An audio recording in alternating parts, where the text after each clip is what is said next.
Good evening and welcome to the City of Anaheim Big A 2050 Virtual Town Hall. I'm Mike Lister, Chief Communications Officer for the City of Anaheim.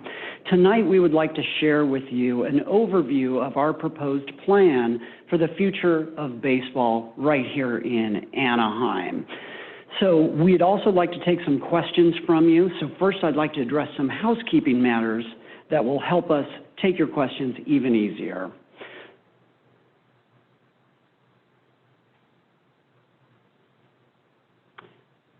First off, to submit questions, you want to use the Q&A button at the bottom of your Zoom screen. Please do not use the raise hand feature, as we won't be using that tonight.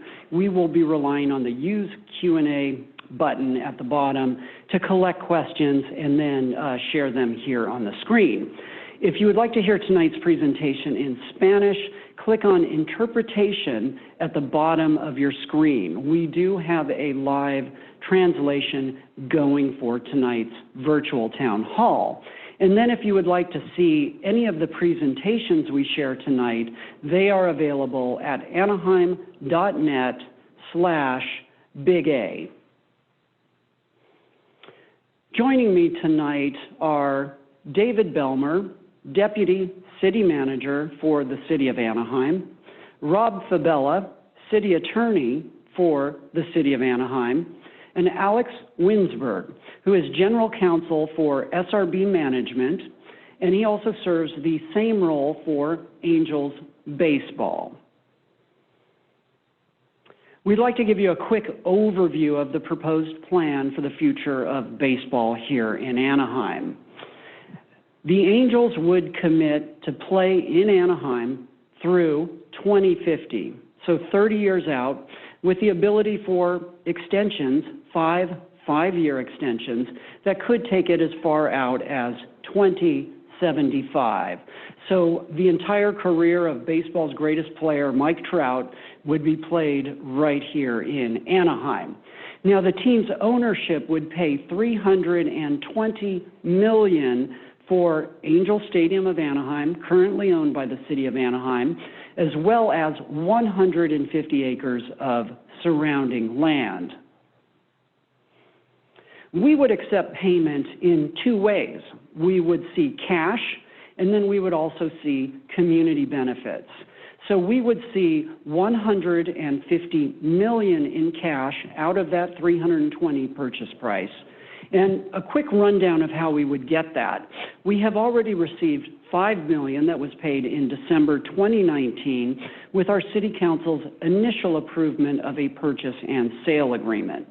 Our City Council could hear the next phase of these agreements in September and October, and should they decide to approve those agreements, we would see a payment of $45 million this year.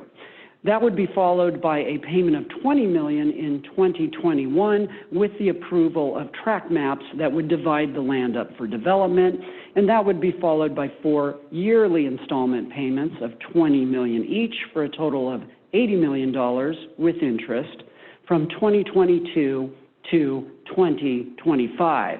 Now, the balance, which is $170 million, would be in the form of community benefits that we have negotiated for our city.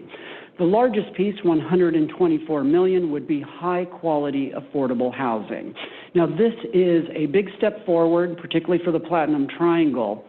These would be high-quality, affordable apartments existing right alongside in the same building as market-rate apartments.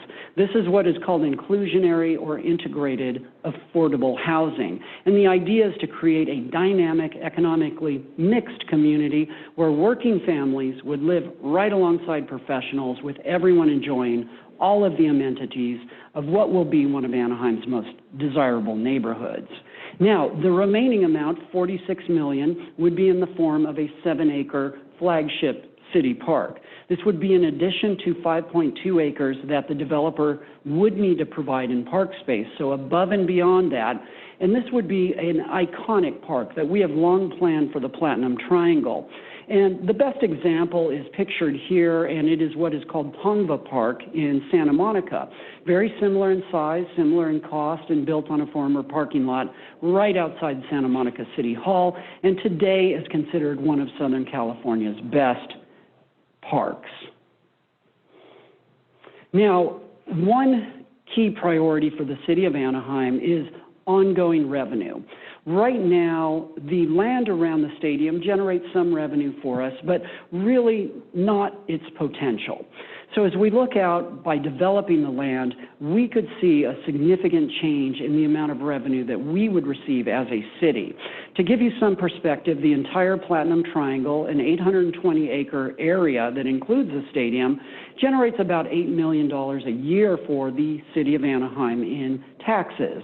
But as we look at the development proposal for this land and what it would generate, we see that very early on, this site alone would start reaching that amount and then would quickly surpass it, getting to $38 million by around 2050, which is about 4 to 5 times what we see from the Platinum Triangle.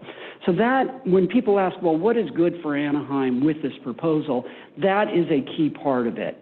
Over the life of development, we could see $1.2 billion in gross revenue from development. That would be the total amount. Now, after factoring in costs that we naturally incur as a city for community services and public safety, the net amount of that revenue to us would be $652 million over that 30-year period. And again, with a 2050 figure of $38.2 million. Then, of course, we would receive $150 million in cash for selling the stadium site and land. We would be relieved of our yearly obligations to contribute towards maintenance of the stadium, and that would help us save $15 million over the life of it.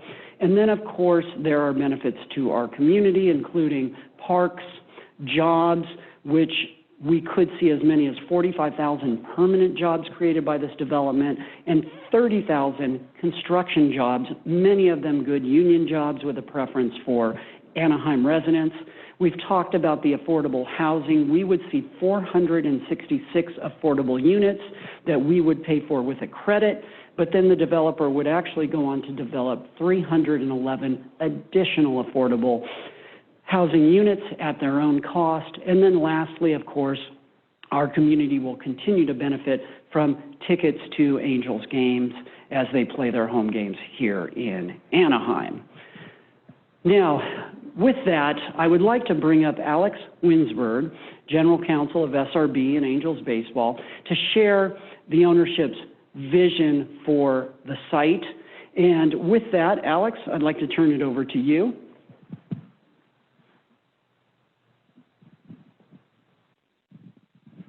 Hi, good evening. Thank you for tuning in. We appreciate you being here. We're really excited to share with you the vision for the stadium development plan and our aspirations for what will come up around Angel Stadium in the future.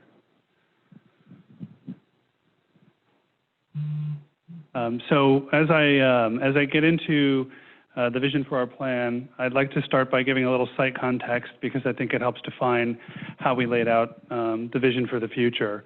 So our site is right next to Arctic and close to the Honda Center, and our plan is to make a transit-oriented, multimodal development that will give an opportunity for people to come, get out of their cars, walk the site, and enjoy all the amenities that we have to offer, and that will be collaborative with and not in competition with what is intended to go around the Honda Center.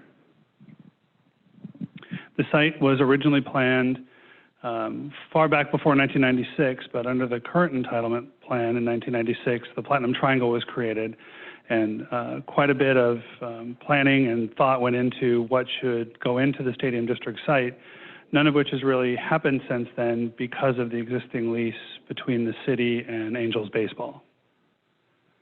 One of the real big benefits for everybody involved in this is that decades before it might otherwise happen because of that lease, we're going to see the stadium property start to develop, building happen, and the vision for the Platinum Triangle begin to come to fruition on the stadium site.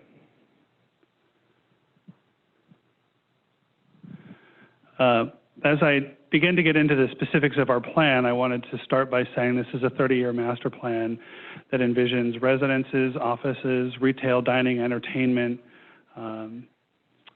commercial space, all centered and anchored by a baseball stadium, which is the core fundamental use of the site, and will continue to integrate and be an important part of the community that gets built around the stadium district. Our plan is to use the existing entitlements, which include over 5,000 residences, office uses, retail, dining, 2 hotels, all including a 45,000-seat baseball stadium that can be used year-round for all kinds of events. As we jumped into our planning and our thoughts about what to do with the site, one of the really important aspects of our planning was that we maintained an open space network that would connect each of the various uses on the site so that people could traverse the site very easily and take advantage of each of the different opportunities and experiences that we will have on the site. Before getting into that open space network, though, we thought about how people come and arrive on our site today and what will happen in the future. And so we looked at 4 major entry points at Catella, State College, Orangewood, and Douglas, each of which would be a gateway into this site. And each of those 4 main gateways will feature some prominent marker or sign that will let you know you have arrived to a special and unique place. So, for example, some may have a halo concept, which you'll see repeated throughout the site in various places. The idea of the halo concept is it reminds us that baseball is the fundamental core, and it's a nod to the Big A, the halo, and Angels baseball. Streetscapes are going to form an important part of our plan. There'll be various sidewalks and designs, a very unique kind of public realm plan where on some sides of the street it may be a regular sized sidewalk, and on other sides of the street you may see an enlarged sidewalk to allow outdoor dining, large pathways, and a clear way to get from one side of the site to the other. So that if you're at Gene Autry and State College, it's very clear and easy to walk over to the Arctic train station on the eastern side of the site.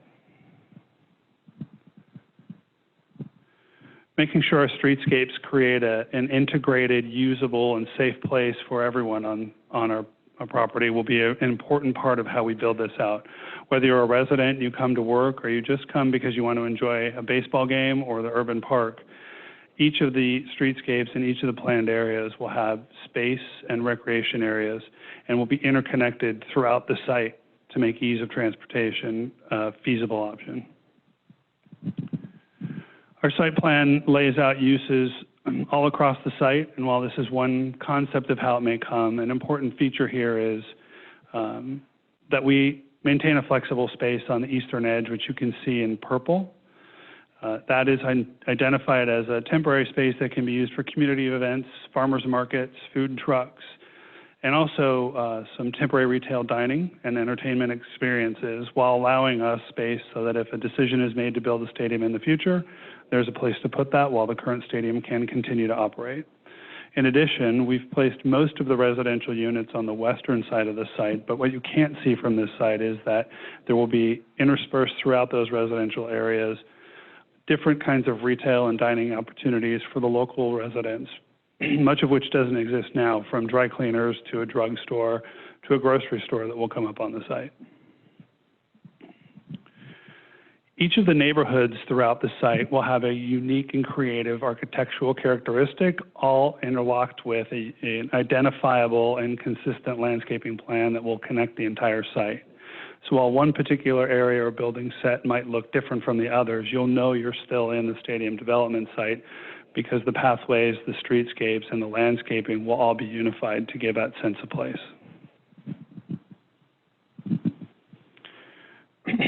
Our plan includes a guarantee requested by the city that at least 15% of all housing will remain affordable.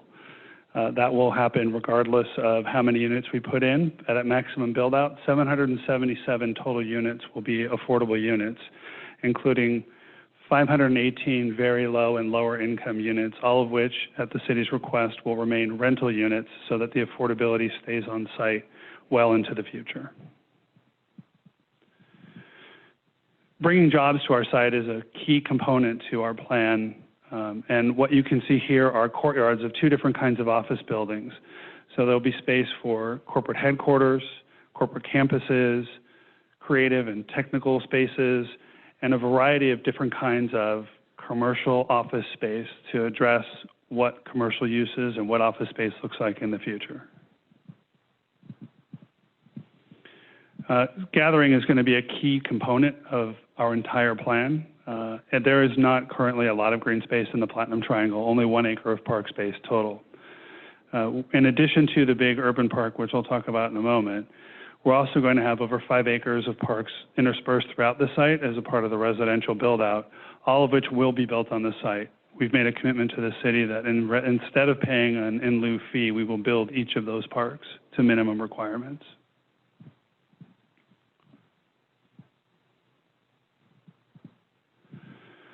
This rendering gives you a really good sense of what our park space looks like. Oh, would you go back one?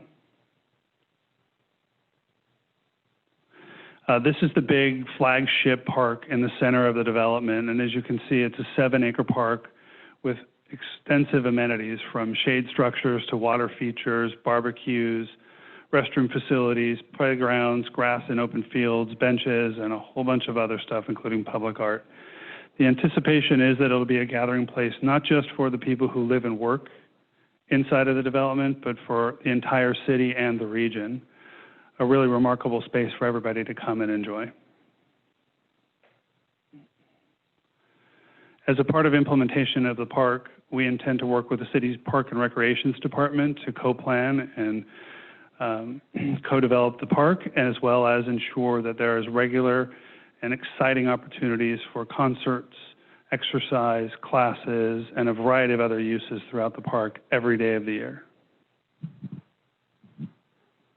The public spaces and parks that we're going to be building throughout the site will link the site together, bring the community tighter and closer together, but most importantly, will be available to the entire community year-round. None of these spaces will be private. They'll be open to the public full-time year-round. Next one, please. Our site features 2 hotels, one which is going to be a smaller boutique-style hotel, the second of which will be a larger full-service hotel. The photo here is representative of a more boutique space with gathering and meeting opportunities and a place to entice locals and people from far away to come and visit. I don't want to lose sight of the fact that baseball remains a fundamental core of what will happen on the site. And so while we present a lot of very interesting and unique opportunities and wonderful creative ideas on the site, baseball will always be at the core of what we are providing. And SRB is really proud to say that it will be delivering to the city a commitment from Angels Baseball that will keep the team in Anaheim for at least the next 30 years through 2050 and potentially beyond. To orient you on this, this is looking out of Douglas as if you just arrived at the Arctic train station and walked up into the site. And what you can see here is the large second hotel, full service, multi-story, intended to offer another opportunity for people who may come to the city to see a baseball game, attend a concert or a game at the Honda Center, go to a convention or visit the resort, but would also attract visiting teams and others. On the left side. In the middle, you can see a reimagined and reoriented stadium experience where you're looking in through center field. This is representative of one idea that could occur on the stadium in time, but shows the anticipation that this will be a walkable, friendly neighborhood area that includes baseball. One last important feature on this, you notice there are no cars on this street because on a game day, this roadway would be closed and would be pedestrian only to allow for easier access, greater safety, and the avoiding of conflicts between people and cars. As I mentioned, the possibility exists that a stadium could be built in the future, so our plan accommodates that by using the flex space and relocating some of those uses. There are going to be a lot of ways to come and enjoy our site, whether it's for a baseball game, for a night out at dinner, or to do signature shopping. The fan experience area was intended to be north of the ballpark and will feature restaurants, retail, cafes, coffee shops, much like what you see in and around Staples Center in downtown LA. The flexible space, as I mentioned, is intended to be temporary in some respects, but still allow for the wonderful opportunity to come do tailgating, play catch with your kids, and enjoy a baseball game during the day. And on non-game days, be able to enjoy wide open space, do community events, and just enjoy the outdoors. The entertainment district will be to the east of the stadium and is intended to be a regional shopping destination curated with unique shops and concepts similar to what you see at Fashion Island, dining and retail entertainment, and some entertainment such as a movie theater, bowling alley is a possibility as well. This rendering shows down the other end of the fan experience area. So the far left end of this would be where the first Douglas rendering was. And you can see from a street level view, the fan experience restaurants and cafes, as well as the stadium on the right and the signature flagship hotel in the center of the stadium, or in the center of the site. This rendering shows the entertainment district and its relationship to the flex space. It's important to note that the road that separates the stadium from the entertainment district is closed during an event day. So as you're tailgating and enjoying pregame events, you can walk directly into the stadium through modified entrances without having to wait for traffic or blocking people coming into the stadium. Traffic and parking are going to be an important part of our long-term plan. We've studied some of the parking and traffic and will continue to do so as each of the development pieces come online. Our plan is, as we replace surface parking with mobility hubs, we would be targeting fast loading and exiting parking structures similar to what is already in existence in downtown Disney. There's a great example already in Anaheim. So that the enjoyment of coming quickly and leaving quickly to an Angels game remains an important part of the fan experience well into the future. This map shows the thought behind how the roadway network inside of the stadium district will work, where several arterial streets will be dedicated on game days for game day traffic only, allowing the local residents other streets so that they can get into their homes or offices without having to deal with traffic coming into the site for baseball games. The economic opportunity coming from this site is incredible, creating more than 30,000 jobs during construction and more than 45,000 jobs once full build-out is achieved. What's not shown in this slide is the important fact of affordable housing on the site, and that the people who work many of these jobs will be able to afford to live on this site so that they can have a 10-minute walk to their place of work instead of having to drive an hour or two to get here. The last slide I have to show you tonight is one more rendering. It gives you some perspective of our relationship to the Arctic train station, the Honda Center, and an overall build-out of the site showing hotels, residences, office space, parking, and most importantly, Angels baseball. Thank you, Alex. So we want to spend most of the time this evening taking questions from everybody who has tuned in. A quick note about process. Our Planning Commission on Wednesday evening will hear land-related aspects of this proposal. So that is tomorrow night, and we wanted to share some of this information ahead of that meeting.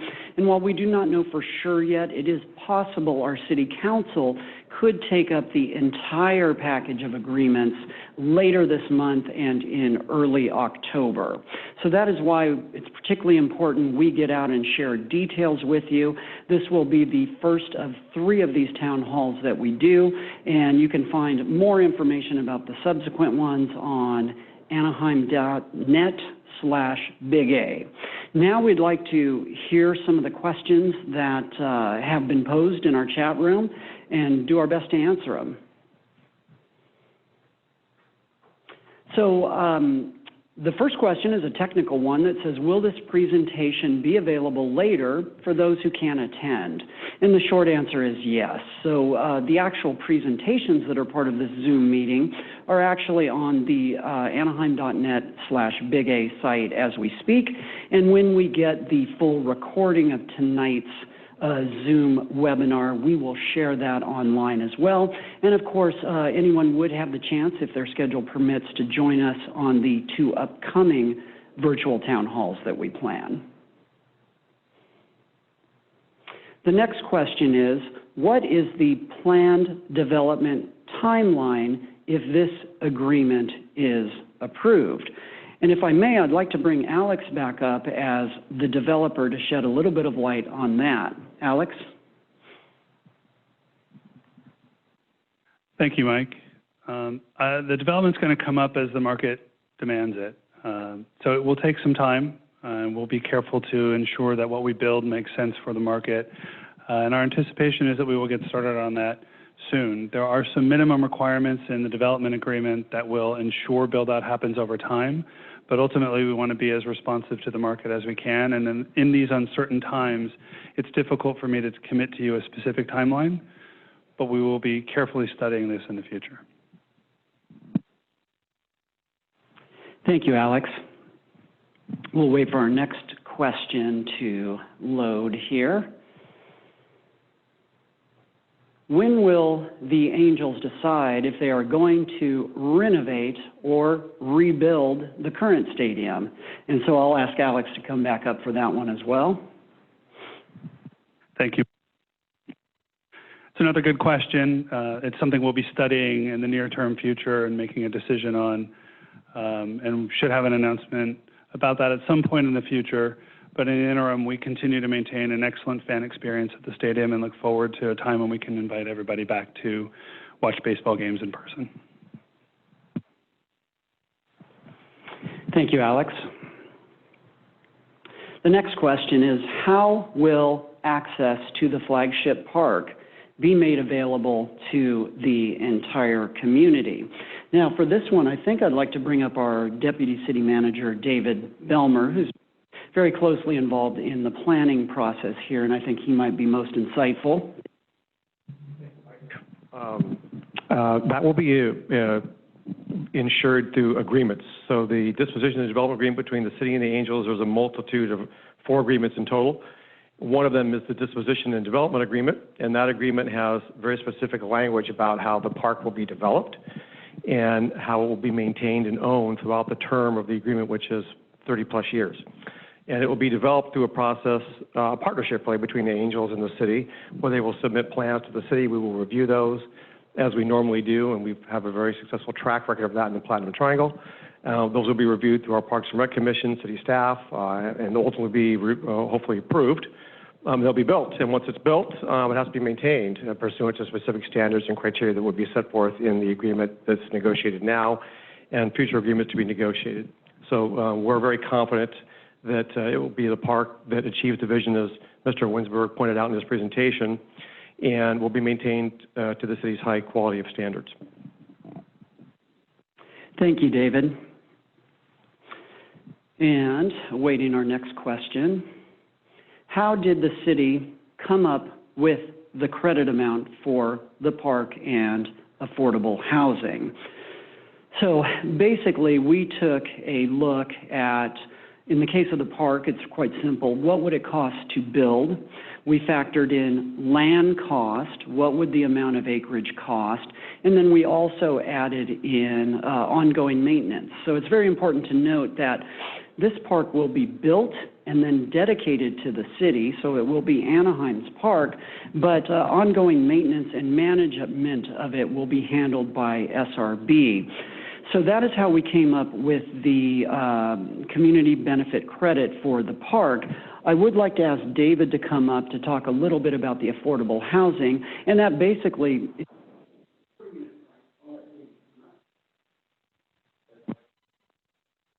process by which the affordable housing was negotiated was essentially, well, back up. This is a component of the project that we're very excited about. As Alex mentioned in his presentation, as Mike touched on, The affordable units are going to be incorporated into the actual development of this master plan community as it occurs over time. That's a bit of a departure as to how the city has previously delivered its affordable housing. They've traditionally been standalone developments where every person in the project has been deemed income qualified and the unit's affordable. In this case, it's going to be what we call mixed income housing, which is something new to the affordable housing community that we think is really going to be a positive attribute for the project and for those that ultimately will live in those apartments, both the market rate and the units that are reserved for affordable or income eligible families. The process we went through was both simple and complex at the same time. Essentially, we had to try to figure out what those affordable units would rent for under prescribed rents set by the state of California and how those differ from market rents. As you can imagine, the affordable rents are lower. So once we concluded that mathematical difference, we had to capitalize that through a formula that determined what the long-term value difference is between the market rent and the affordable rent over the life of the project. We did that, and we had to do that differently for the very low and the low-income units because those rents are different for each category. Once we had the aggregate number, which we arrived to those mathematical computations, we had to take the present value of that number because we had to discount it to what it means now versus what it means in the future. And that's how we got to that number. So it's essentially a mathematical computation. Thank you, David. We'll await our next question. What is going to happen with the City National Grove, which of course is the theater that happens to be on the same land adjacent to the stadium? So long term, we own the Grove now, and we would foresee that it continues as a theater for the near term, but longer term as the property is sold, that would become the determination of SRB. And Alex, would you like to touch on that?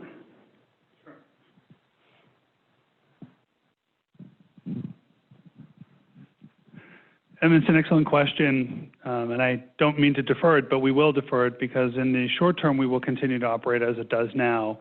It will continue as the same kind of venue it is. And depending on what happens with the OC Vibe project and their venues, it may be redundant to what they build, so we will look at different opportunities in the future. It could be repurposed or reused for a different need if necessary in the future, but it's something that we'll look at what comes up next door and make some choices then. Thank you, Alex. And OC Vibe is the name for the plan around Honda Center, which of course is right next to the stadium here. This is a question that we've long gotten. Will there be a grocery store in the development? And if so, when would it open? So I think I can certainly speak and say that a grocery store is a priority of everyone. The Platinum Triangle at its build-out could include as many as 26,000 people, and you would certainly need a grocery store to serve that population. And if Alex wants to jump in, he certainly can, but I have a feeling that market trends and the build-out of the site will determine exactly when, but I think I can safely speak for everyone and say a grocery store is a priority.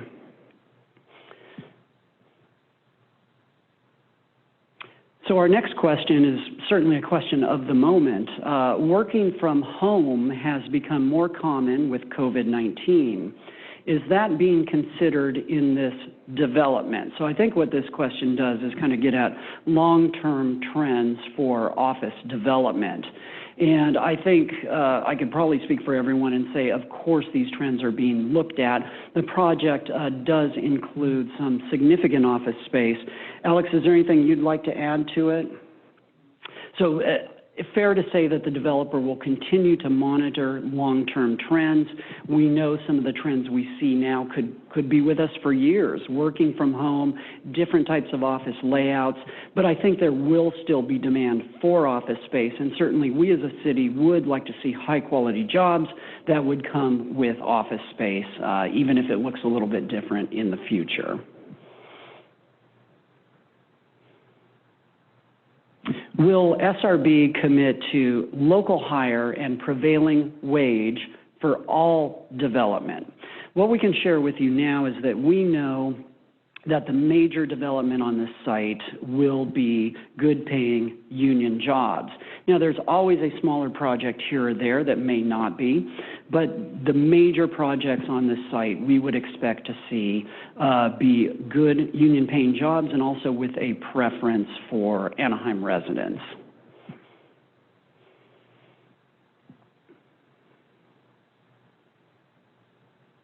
Just awaiting our next question.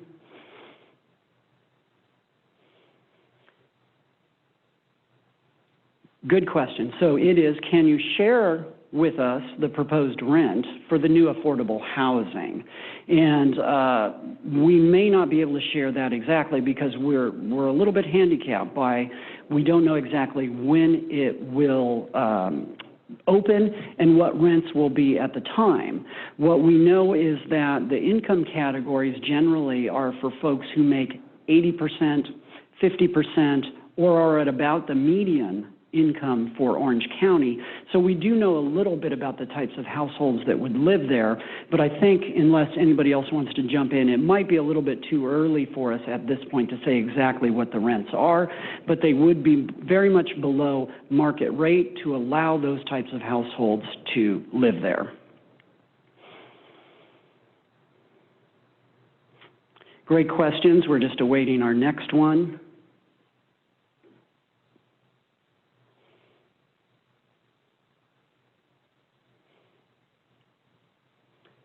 Great. So does SRB plan to sell or lease parcels to residential developers? So I can certainly bring Alex up, but they, in many respects, will serve as a master developer, and it is a very common strategy to bring in somebody with the expertise to actually build out a particular apartment building, townhomes, or those types of things. So I believe the answer would be yes. I'll check with Alex to see if he wants to add anything. That is generally correct.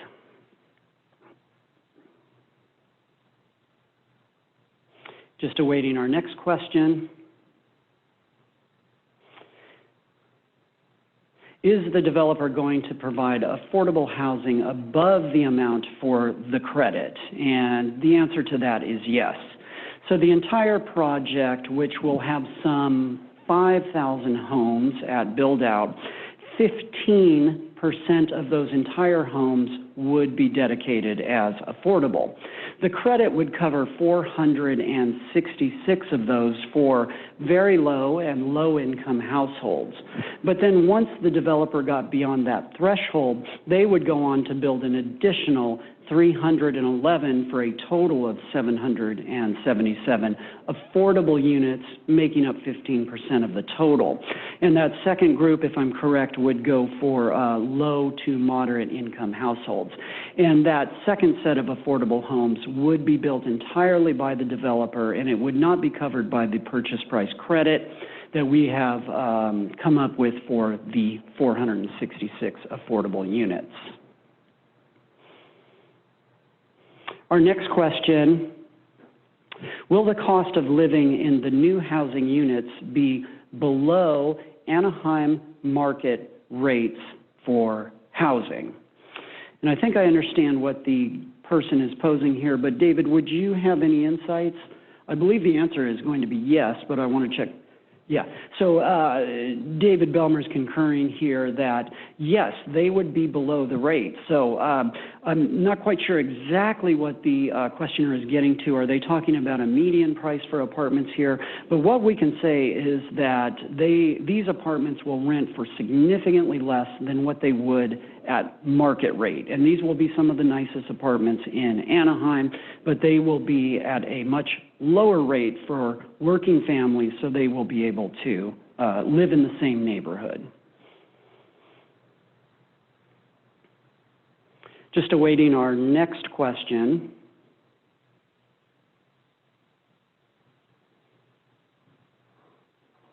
Is a dog park included as part of the development? So this one's one we get quite a bit, and we're proud to have recently opened one. It is true we do not have a lot of park space in the Platinum Triangle, but we do have two smaller parks, both making up about an acre. And the second one, the more recent one, opened about a year ago, is a dog park. But I'll just look over and see, at this point, is there any plans, or I'm sure it's something that's being entertained. Yeah, with 5,000 residents, certainly something on our mind. So in case you couldn't hear, Alex, with 5,000 residents potentially moving into this site, it is certainly something that they are looking at because we know a lot of dogs will come with that.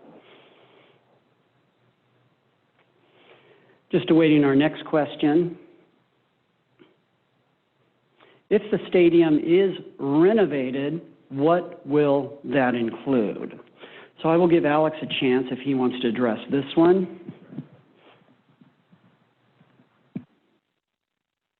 It will definitely include maintaining and continuing a high-quality, fan-focused experience well into the future that is affordable and is encouraging for people to come and watch baseball games. Beyond that, it's something I don't have more answers for, but we can take very much pride in the offering we have at the stadium, and we'll continue to do that in the future. Thank you. We will just await our next question.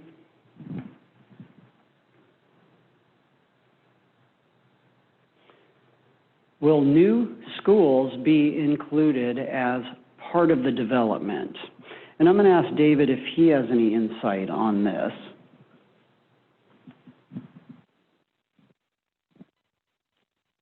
For the question, there are no school sites proposed as part of the development. However, in our standard development review process, we coordinate quite closely with the school districts, many of whom are in declining enrollment. So they're not so much looking for new schools as they're looking to generate the fees that come from development, such as this project, that they use to improve and expand their schools. So at this point in time, no plan for a school on site, not sure one is needed, but that would be up to the school district's determination as to how they would use the school fees that are generated from the development, which is the case of any development in the city, to improve and or expand their schools. Thank you, David. So we'll await our next question.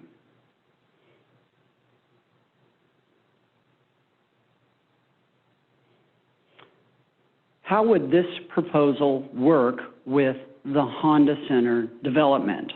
So I can add a little bit of insight here that we at the city certainly see these two as very complementary of each other. Both will help us realize the vision of the Platinum Triangle, which has been mentioned here tonight, is seen as a dynamic downtown built around sports and entertainment. Now, there are subtle differences between the two projects. Both will be very exciting places. There'll be entertainment, and there'll be homes built around that. But as we see with what is referred to as OC Vibe, the plan for the area around Honda Center, we see a lot more focus on entertainment, and that is because our partners at Honda Center are very good at that. So we see a lot more entertainment uses there, but very complementary, and then we're going to see a little bit more on the housing side here, which will create the baseball neighborhood that you see around some great stadiums around the country. Wrigleyville, for example, of course, a very iconic area around Wrigley Field, or around Boston. Now, of course, those are very iconic and even historic neighborhoods, but that is what we see around the stadium, is really a community built around baseball, but with a lot of fun restaurants and entertainment uses thrown in as well, park space, and then that will be supplemented by additional homes, but additional entertainment as well around Honda Center and the OC Vibe site. So we actually do see both complementing each other very well, and then helping us realize that goal of bringing more people to the Platinum Triangle to live, creating a year-round audience for everything that's being built, but then also, of course, bringing in visitors to see baseball games, concert, great hockey, and everything that we know will be there with these two combined developments. So unless anybody else has anything to add on that one, we'll go on to the next question. Will all the construction be done under a community workforce agreement? So, great question. We touched on this a little bit earlier. The major projects on this site we would expect to be done under a workforce agreement. That could include work on the stadium, of course, building of a new stadium, and significant buildings of 4 or 5 stories and upward. We would expect all of those to be. But again, we do have to clarify, there can always be a smaller building, a smaller retail building or a building at a park, that may not fall under a workforce agreement necessarily. But we would expect the vast majority of work to be done on the site to be done under a workforce agreement with good paying union jobs and with preference for Anaheim residents. We'll await the next question.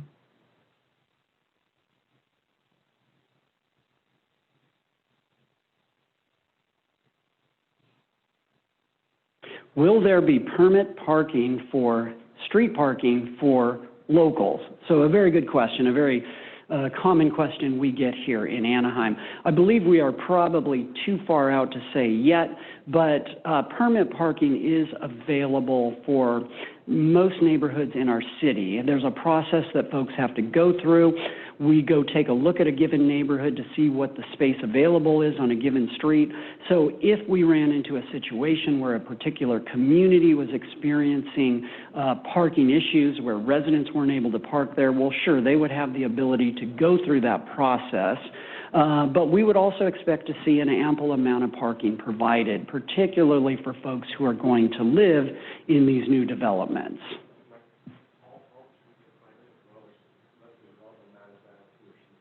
Oh, got it. And a clarification. So many of these streets will end up being private where you have development. There'll be many public streets throughout here, but many will end up being private. So there you will have owners of a given community. They will be able to help manage parking as well. Our next question. Why hasn't the city done an independent economic study of the development? So this is a good question and one we've gotten before. So the survey that was done was by a firm called RC Elko, and you can find it on anaheim.net/Big A. And we happen to know the firm. It is a well-regarded firm. We could have very well ended up choosing that firm ourselves to do an economic analysis of the site. So the short of it is we had confidence in the firm's ability to do an independent economic analysis. And once we received it, what we did was have it be peer reviewed by our consultants who did not see any significant issues to doubt our confidence. So that is why we felt confident with it. David, is there anything you want to add to? David Belmer. Thank you, Mike. I think what to add that is this is an issue that the city is paying very close attention to, obviously. One of the long-term gains for the city, other than welcoming new residents to our community and keeping Angels baseball here for the long term, is the economic benefits, and that comes from what we call public revenues, which is property tax that every property owner pays throughout the state of California, including Anaheim, sales tax through the retail businesses that will set up shop in this development, transit occupancy tax, or what's commonly known as hotel tax, and so those are all important for the city, and it's, in our opinion, all upside, because what's really being generated now, as you know, it's really mostly surface parking surrounding Angel Stadium. So it's, in some respects, we can only go up from here. And so one of the reasons we're super excited about this development is, obviously, there's a lot of economic upside associated with this master plan community, given the current scope and intensity of development. Thank you. These are all great questions, and it goes without saying we wish we could have an audience here with us, but current conditions don't permit for that. But great questions we are getting here, and I'm told we have many more as well. So we will get to the next one. Will there be hotel tax breaks or property tax breaks for SRB? And I think I can answer this one. There are no planned incentives or tax breaks or subsidies of any kind for the 2 hotels that were described, nor would there be any property tax breaks for development of this land. In fact, we stand to see a large increase in property tax revenue from its current use now largely as parking, as it is sold off at a new valuation, bringing in a new higher level of property tax revenue, and then, of course, when the land is improved. So, no, there is no plans for any sort of tax breaks. Thank you.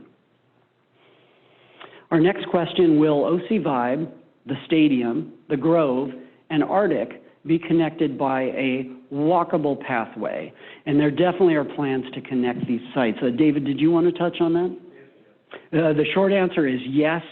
One example would be Douglas, which currently connects the two now, will become much more of a thoroughfare connecting those. Arctic's right on Douglas there. We will see it extended through the OC Vibe property, and we will see all three of those better connected, even more so than they are today. Are there any other community benefits being considered, such as community centers? Now, there are other community benefits we expect to see from this plan that won't be accounted for in the community benefit credit. Some of the union jobs we were talking about is a good example. But on the question of would there be a community center, I'm going to look to my colleague David to see if he has any insight here. At this point, we do not have plans for a community center there, but it should be noted that we do have community centers in the vicinity, Ponderosa being fairly nearby, that will potentially benefit from this development. Just awaiting our next question.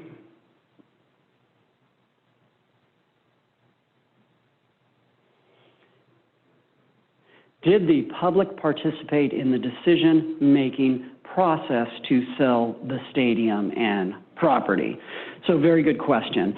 So, yes, this has been a thoroughly debated process at our city that goes back to December 2019, and it has been talked about in one form or another by our city council several times over the past year and a half. We are proud to have shared really more information with the public than I would think most cities going through this kind of sports-related transaction have done. At the Big A, you will find everything, every agreement, purchase and sale agreement, our appraisal. We have been really doing our best to share as much with the public as possible. And of course, we are doing this tonight because we have a public process ahead of us, where starting with land uses at the Planning Commission tomorrow night, and then potentially in a few weeks' time with our City Council, which is just one other opportunity for the public to share their thoughts, questions, concerns, whatever it is they may have. We certainly welcome that. We'll await our next question.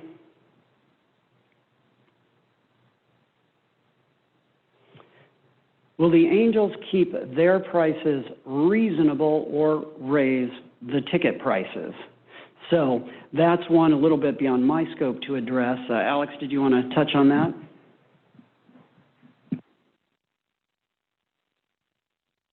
I'm happy to address that one and just say having an affordable, fan-friendly experience is always a hallmark of Angels baseball and will continue to be one well into the future.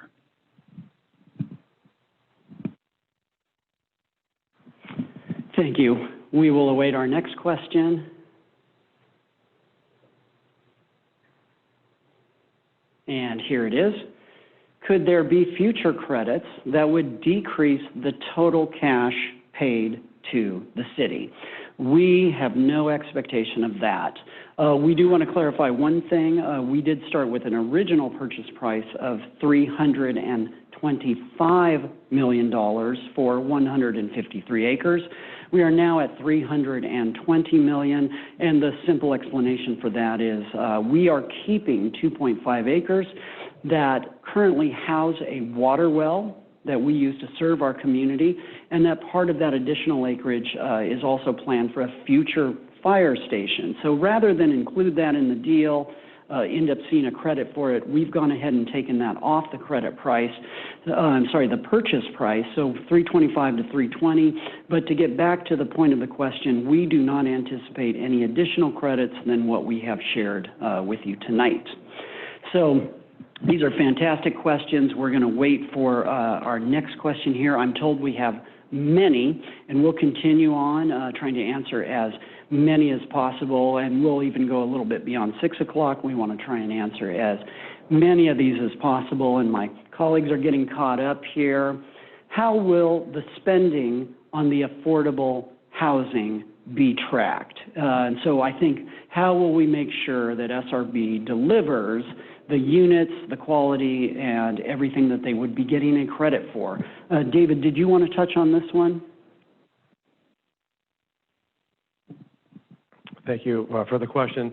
The answer is it's all provided for in the disposition and development agreement, which is the document that the city will use to actually, in part, sell the parcel to the Angels. And though that's an example of a provision or condition that stands the test of time, it's not a one-time thing. So in the affordable housing, the city and SRB and its successors and interests, the people to whom they sell the property and actually will develop the parcels, will be working hand in hand over time to ensure on an annual basis that we're monitoring and tracking the affordable units to ensure that they are, in fact, occupied by income-eligible affordable families. So it's all provided for in the agreement. Great questions. So we will await our next question. My colleagues sorting through them and queuing them up for us. The next question is, what percentage of the project will be housing? And so that is a good question. It is actually, housing is significant. It might, because they are different types of uses, it's hard to get an exact percentage, but I'll bring Alex up to address what the site plan calls for. My colleague reminded me it's at least 51% of the project. I think it actually turns out to be 52% of the project is housing related. Thank you, Alex. Okay, we'll await our next question.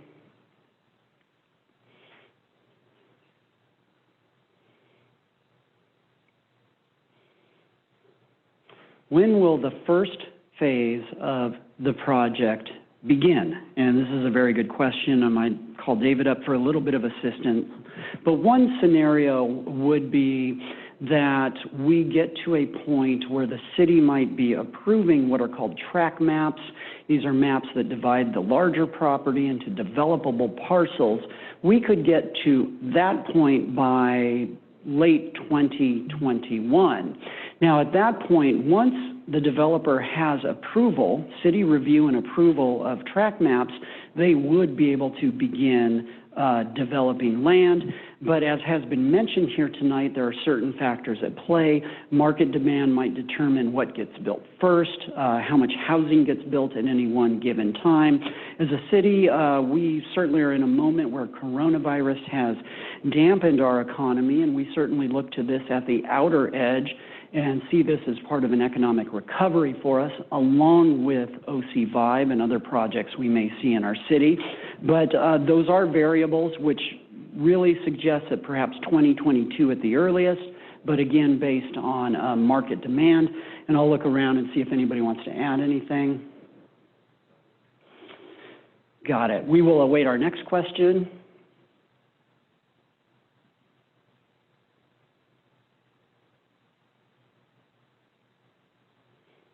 And here it comes. Would the revenue from this project help Anaheim recover from the COVID-19 crisis? And the short answer is yes in the longer term. So we here in Anaheim, like cities across California and the nation, are feeling the impact of coronavirus. We are at 15% unemployment. Those are levels not seen since the Great Recession. We all hope that this is temporary, that it is what's called a V-shaped recession in which we drop very quickly but begin to recover quickly, unlike the Great Recession, the effects of which were felt years afterwards.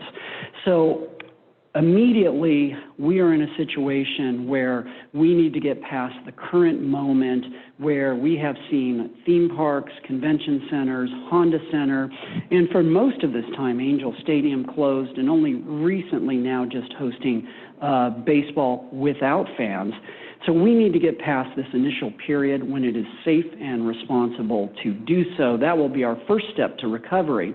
But longer term, We need investment in our city just beyond that to help us get back to the growth trend we were on before coronavirus dealt such a significant blow to our city.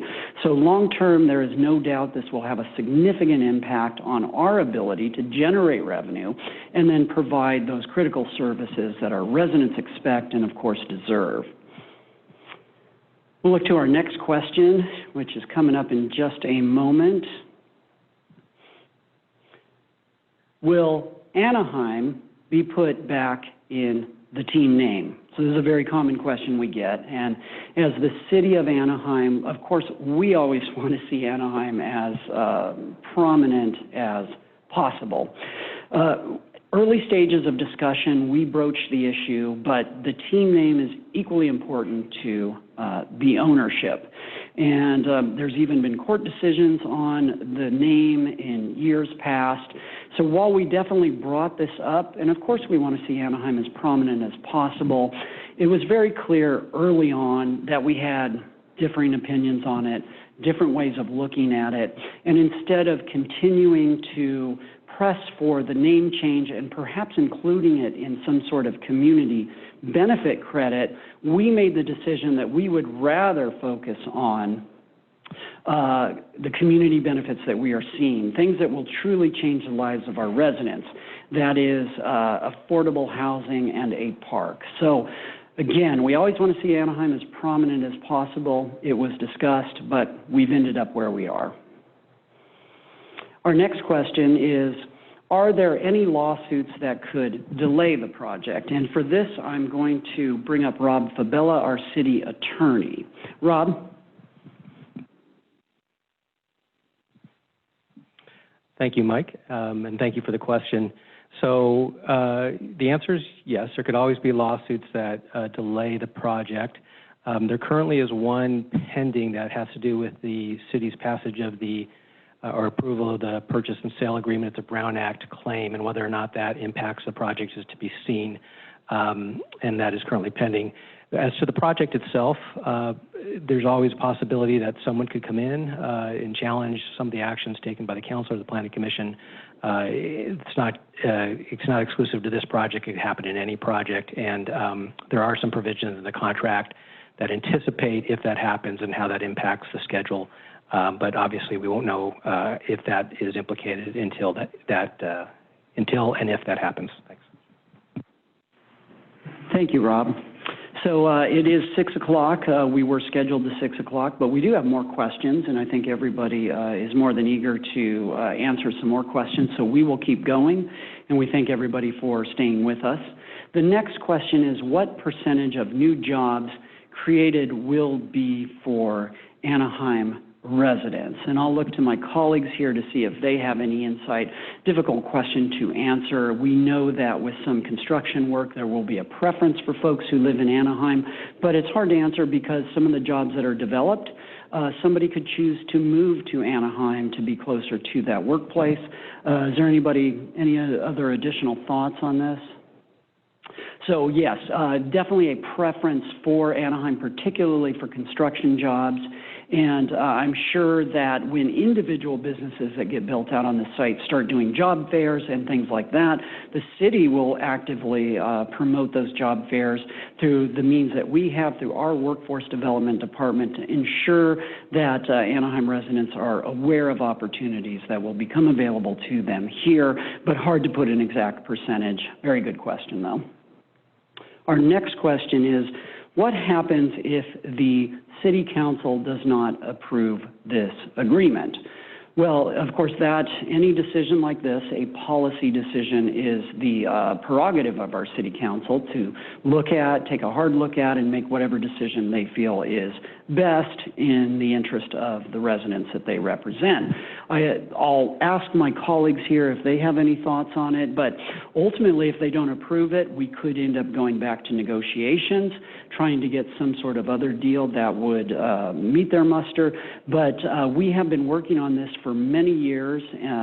Baseball, the future of it, has been an open question for us for several years, and this has been a long time in coming.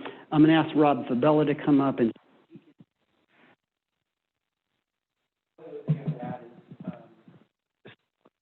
DDA and other agreements. So just a sale of the property does not occur as well.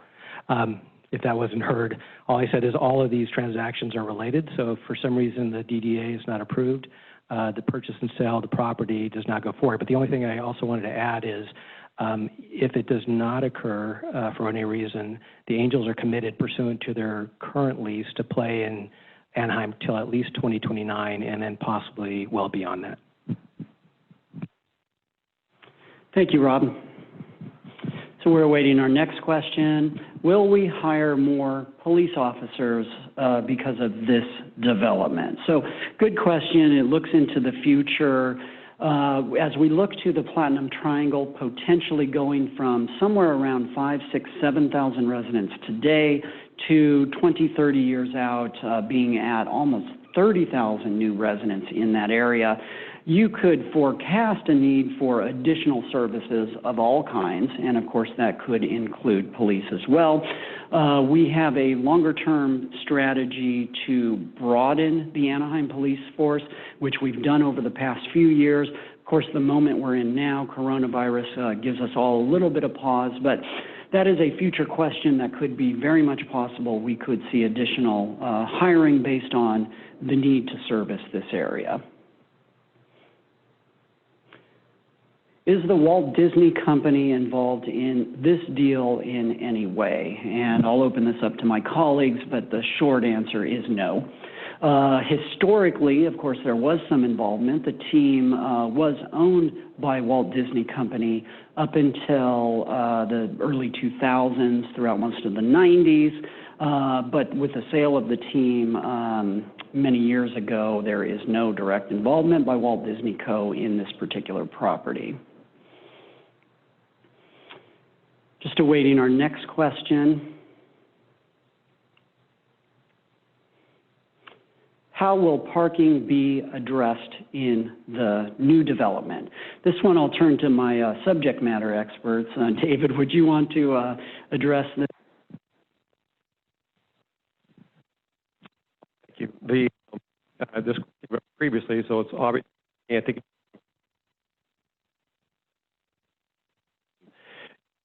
it'll be addressed through our normal development review process. That we stadium, and there's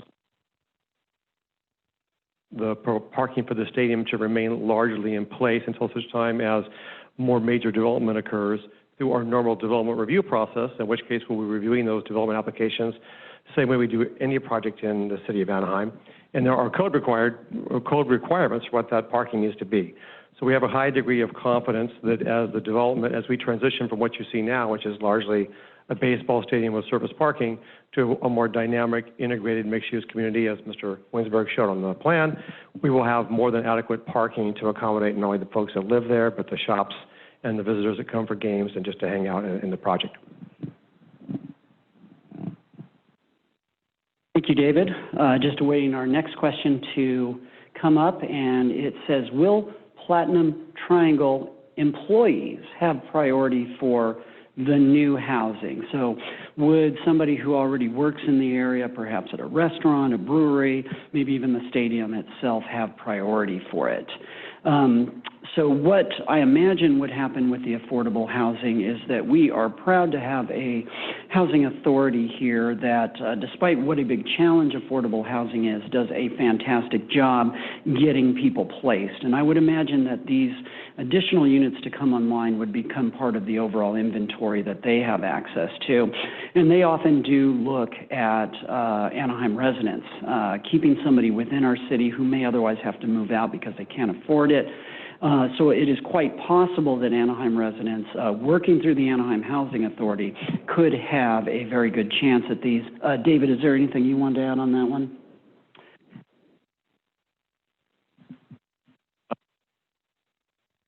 That is probably something that we would also be working very closely with SRB and its successors in interest on over time, as our goal would be to, of course, try to include an Anaheim preference if we can.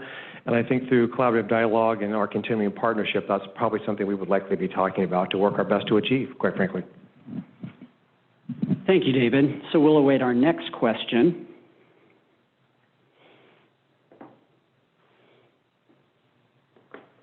And here it comes.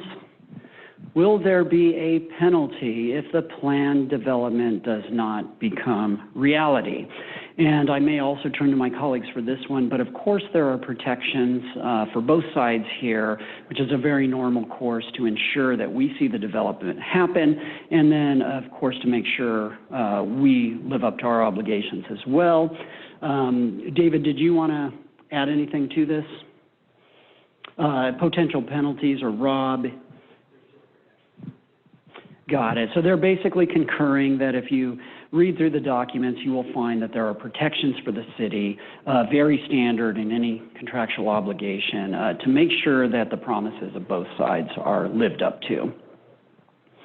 Our next question is, what part of the development falls under the project labor agreement? So many questions on this.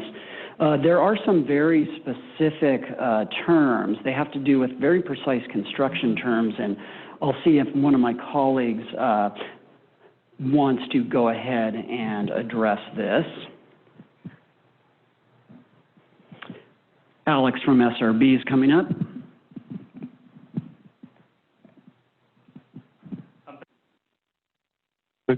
Thank you for the question. There it goes. Thank you for the question. To be determined. Clearly, a lot of it will be. Those parts that are a part of the community benefits will be included. So the park, for example, a new stadium construction, and a lot of that is still in discussion with the labor unions. Thank you, Alex. So we will await our next question here.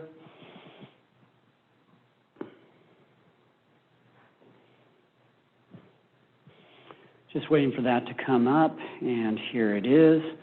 What will the traffic impacts be on the surrounding neighborhoods? I will certainly turn to my colleagues here, but what we can share with folks is that development of this size has actually been planned for many years. We have anticipated this in what's called the Platinum Triangle Master Use Land Plan, and while State College has been difficult over the past year because of a sewer upgrade project, the streets around this area, Catella, State College, and even Orangewood, have been built for a large capacity of vehicles, anticipating this type of development. So we would hope that those major roads are the ones that absorb and handle that major traffic in and out of this area, and that the impact on neighboring neighborhoods would not be that significant. As it is now, of course, there are some neighborhoods near this area, but most tend not to be immediately adjacent to this area, and we would hope that the arterials would absorb most of that. Anything else from? So that's basically everybody concurs with that. So we will await the next question.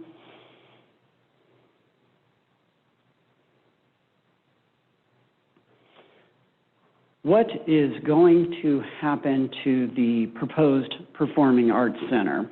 So this refers to a proposal dating back a couple of years ago from some arts benefactors here in our community. We applaud their vision. They came forth with an idea for a performing arts center on this land.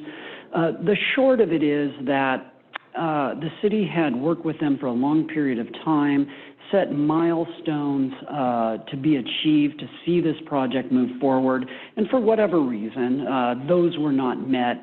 So I think everyone still has an open door policy. We want to hear any great ideas for this land, but the proposal as it sits now really did not gain traction as it had originally been considered, but everybody has open door, and should we see opportunities in the future, I think everybody would look at that.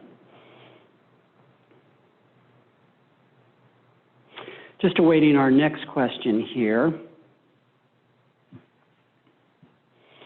What other affordability levels of housing will be built in this project? And I'll certainly ask my colleagues to correct me if I'm wrong, but basically the levels we are looking at will be very low income, which is about 80% of the county's median income, low, which is about half, and then folks who are at about the county's median income, which, while may seem like a decent amount of money, we know that the cost of living here is very high. So those are the categories of affordability that are envisioned for this site. I'll ask my colleagues if they have anything to add. That's basically it. So we will look forward to the next question here once it is ready.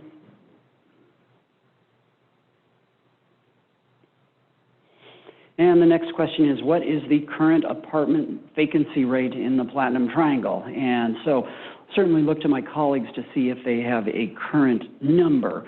But I can tell you that vacancy, I'm sure, is up, and that is certainly situational.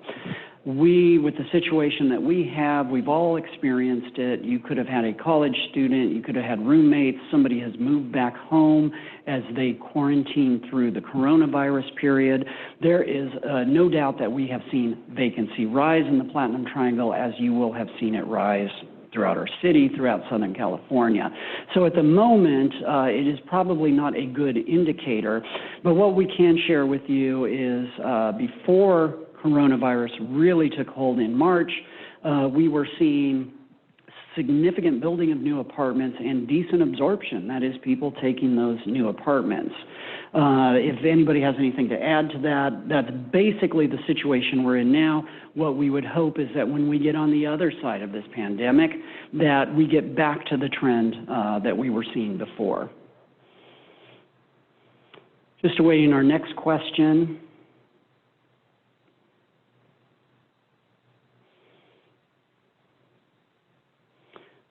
Will we hire more police officers because of the development? I think we kind of touched on that one a little bit. That's quite possible. Of course, we always need to generate revenue, and this project has the ability to do that. So longer term, it will be a significant expansion of part of our city, so we certainly could see additional services augmented to serve this area. Is SRB working with OC Vibe to create a cohesive development? So Alex, would you want to touch on that? The two have certainly been in touch with each other.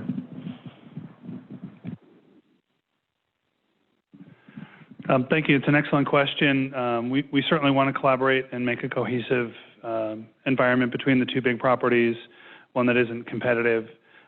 We do discuss with each other, but we're going to do our property, and the plan that we've shown, they'll have their plans, and I anticipate that they will work very well together in the long-term future. Thank you, Alex. Well, it looks like we have gotten through our questions, great amount of questions that we had, covering a wide variety of topics, and just shows the curiosity that there is and the interest and the questions that we have about this project. So I certainly want to thank everyone who has tuned in. And again, a reminder about the process. So tomorrow night, our Planning Commission will consider land use related aspects of this agreement. We basically are looking at a series of agreements that create what is this larger plan. There is a purchase and sale agreement for the stadium site, including the stadium itself.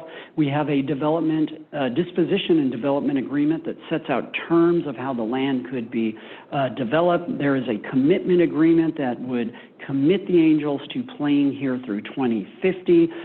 There is also a lease assignment, even though the Angels would potentially, or the team's ownership would potentially end up owning the building. There are certain obligations and responsibilities that come with it, and that is what the lease obligations are. Those are all the collective agreements that make up this entire plan.